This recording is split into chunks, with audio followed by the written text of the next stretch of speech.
Tudo bem, meu amigo, minha amiga, meu irmão? Vamos continuar? No vídeo passado, então, nós vimos que as pessoas estavam lá matando, roubando e adulterando, né?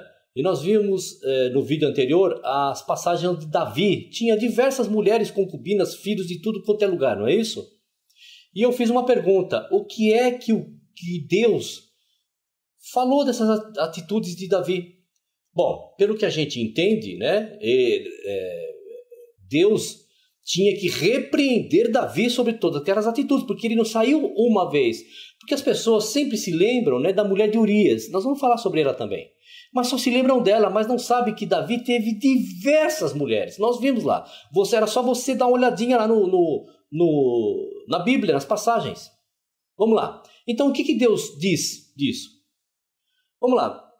Vemos em 1 Reis, capítulo 11, meu amigão, Deus dizendo que Davi guardou os seus mandamentos, porque me deixaram e se encurvaram a Astarote, deusa dos Sidônios, a Quemós, deus dos Moabitas, e a Milcom, deus dos filhos de Amon, e não andaram pelos meus caminhos para fazerem o que parece reto aos meus olhos, a saber, os meus estatutos e os meus juízos, como Davi, seu pai. Davi então andou nos estatutos, nos juízos, nos mandamentos do Criador, de Deus. Tá certo, é isso pelo menos que a Escritura está dizendo. Mas você vai entender um pouquinho esse quebra-cabeça mais para frente. Não desista não, tá bom?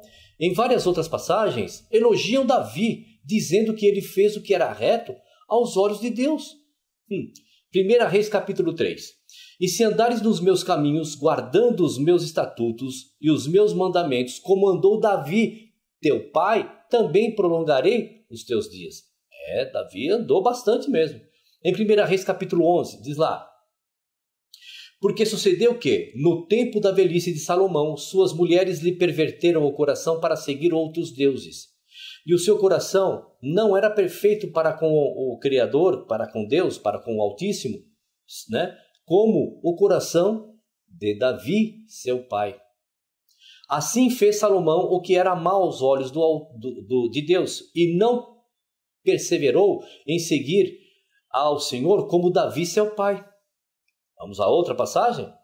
E há de ser que se ouvires tudo o que eu te mandar, e andares pelos meus caminhos, e fizeres o que é reto aos meus olhos, guardando os meus estatutos e os meus mandamentos, como fez Davi, meu servo, eu serei contigo, e te edificarei uma casa firme, como edifiquei a Davi, e te darei Israel.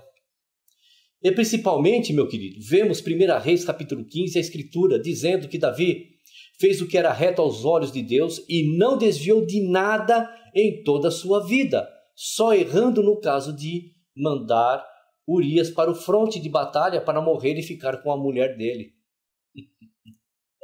Vamos ver. Porquanto Davi tinha feito o que era reto aos olhos do Criador e não se tinha desviado de tudo o que lhe ordenara em todos os dias da sua vida, senão só no caso de Urias o Heteu.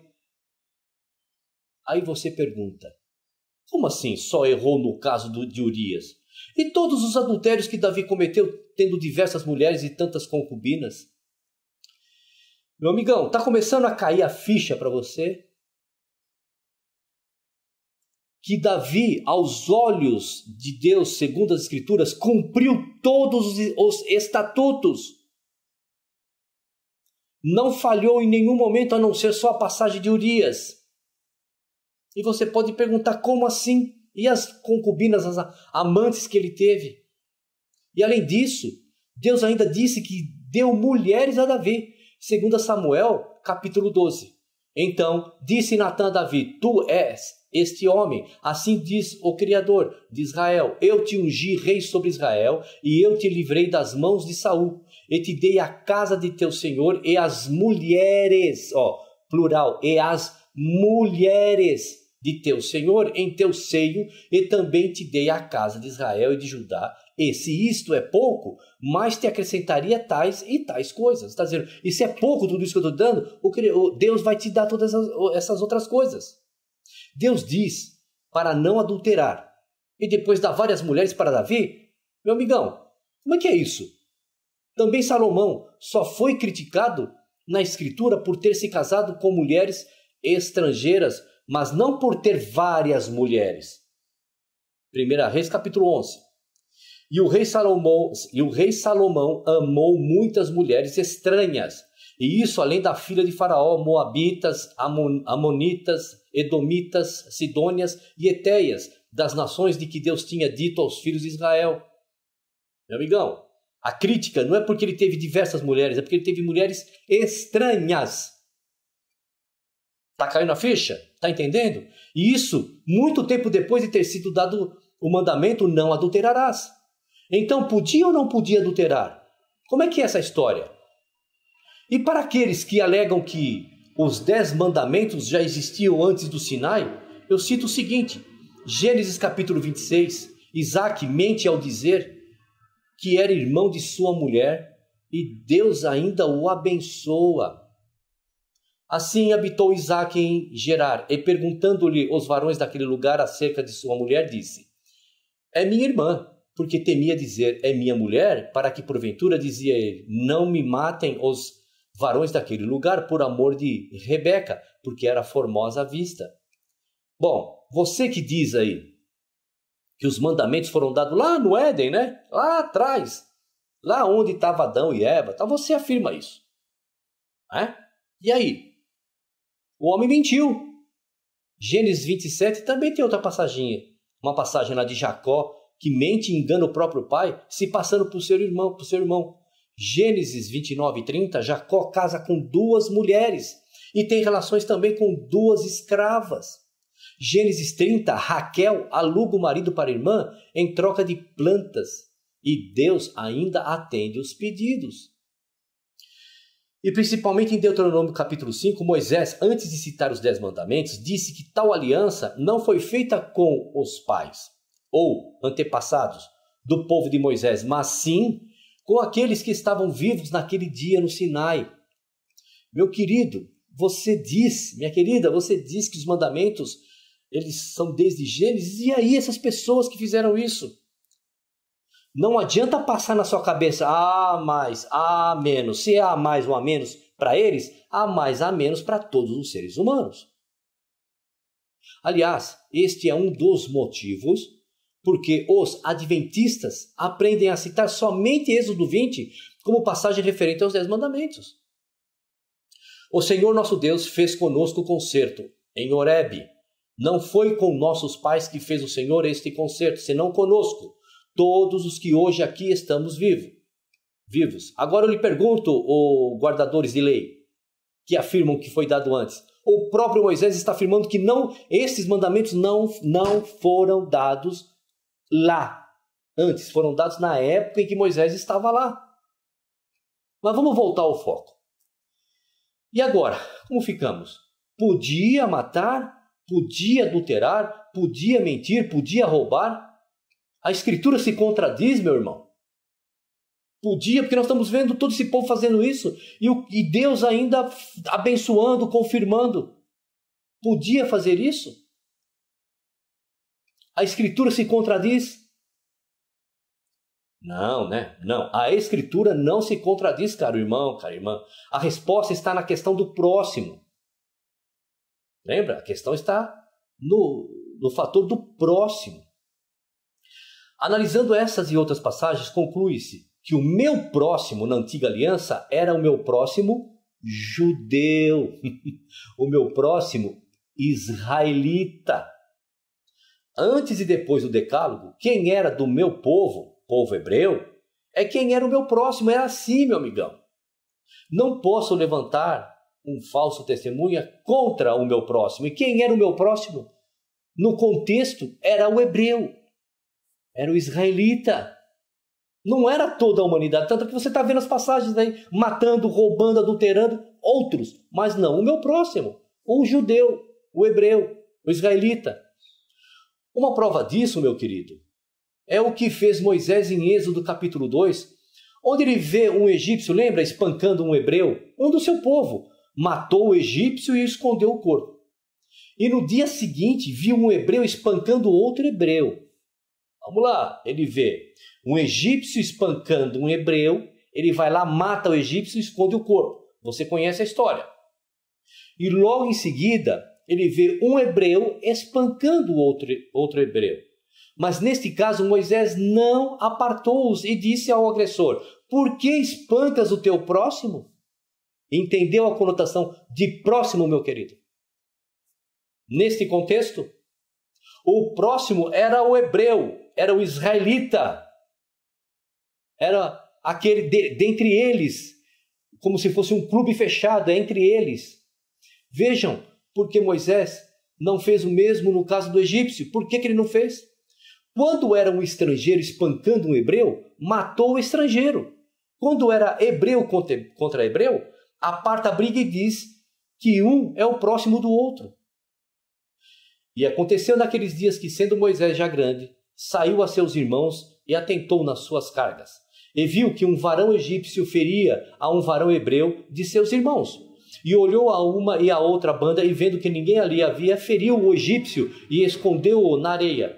E tornou a sair no dia seguinte, e eis que 2 varões hebreus contendiam. E disse ao injusto: por que feres o teu próximo? O qual disse: quem te tem posto a ti por maioral e juiz sobre nós? Pensas matar-me como mataste o egípcio? Então temeu Moisés e disse: certamente esse negócio foi descoberto.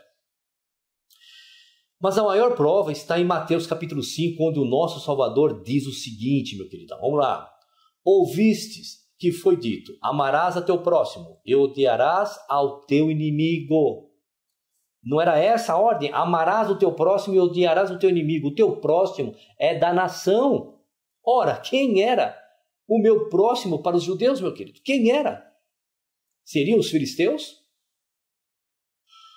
O Messias afirmou que foi dito aos antigos para amar o seu próximo e odiar o seu inimigo. Logo vê-se que os inimigos não eram nem de longe o meu próximo. E claro que o estrangeiro, não inimigo, amigo que quisesse peregrinar ou morar junto aos filhos de Israel, deveria seguir as suas leis de cultura e crença. E assim se tornava um próximo. Está conseguindo entender, meu querido? Tá? Se tiver difícil, volta lá e você vai entender. Volta lá no comecinho, tudo de novo. A conotação da palavra próximo nos mandamentos, conforme nós estamos vendo tudo aqui no conjunto, desde o primeiro videozinho e este, o próximo é aquele que era da minha nação, nação dos hebreus, nação dos israelitas. Números capítulo 9 diz assim, vamos lá. E quando um estrangeiro peregrinar entre vós e também celebrar a Páscoa ao Senhor, segundo o estatuto da Páscoa, segundo o seu rito, assim a celebrará. O mesmo estatuto haverá para vós, assim para o estrangeiro como para o natural da terra. Isso significa o quê?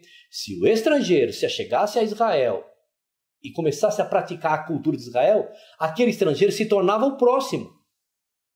Números capítulo 15 também diz assim: uma mesma lei e um mesmo direito haverá para vós e para o estrangeiro que peregrina convosco. O povo judeu não podia matar outro judeu sem motivo justificado na lei. Com pena de morte, podia e tinha que matar. Mas claro, eles não saíam matando qualquer um sem motivo, porque tinha lá o estatuto, a lei. O povo judeu não podia mentir para outro judeu. Mentir para outros povos, ou judeu rebelde, vamos dizer assim, para favorecer o povo do Senhor, os mocinhos podiam. Está entendendo? E segundo a Bíblia de Estudo da Sociedade Bíblica Brasileira, Novo Testamento na linguagem de hoje, o sentido original deste mandamento era que um israelita não deveria dar um falso testemunho contra outro israelita que estivesse sendo julgado. Compreende, meu querido? E o adultério na antiga aliança tinha um conceito completamente diferente. Uma pessoa casada não podia ter relações com outra que não fosse sua esposa ou seu marido. Mas um homem podia ter várias esposas e concubinas. Compreende? E a prostituição? Os filhos de Israel não podiam tomar mulher, ou seja, casar com prostituta. Mas um homem casado ou não podia ter relações com ela. Em Juízes 16, Sansão teve relações com uma prostituta. Ou você não lembra disso? E nunca foi criticado na Bíblia por ter feito isso. ter várias esposas, concubinas e coabitar com a prostituta não era adultério, meu querido. Aí você vai falar, pô, William, você tá falando bobagem. Não estou, não. Leia direito. Entre no contexto. Vamos lá. Vamos ver o que a Escritura diz. E foi-se Sansão a Gaza e viu ali uma mulher prostituta. E entrou a ela. E agora? Como é que fica? Nós não vemos uma passagem sequer criticando Sansão por ter tido prostituta. Consegue compreender, meu querido, como te ensinam errado? Consegue compreender como eu fiquei 20 anos escutando conversa mole? E agora a gente pode entrar no conceito de desmembramentos e omissões, assuntos do próximo vídeo. Nós vamos ver os desmembramentos das situações e as omissões no próximo vídeo, tá bom, meu amiguinho? Porque aqui acho que já deu para você entender um pouquinho do que nós estamos querendo passar, tá bom? Muito legal por você ter vindo até aqui, muito legal. Eu gosto muito quando eu sinto que as pessoas vão lá, dão um joinha, vão lá e eu percebo que assistem até o fim, né? E não esquecendo, se você quiser bater um papo comigo, entra ali nos meus canais de comunicação e vamos bater um papo, não há problema nenhum. Tá bom? Um abraço e até o próximo vídeo.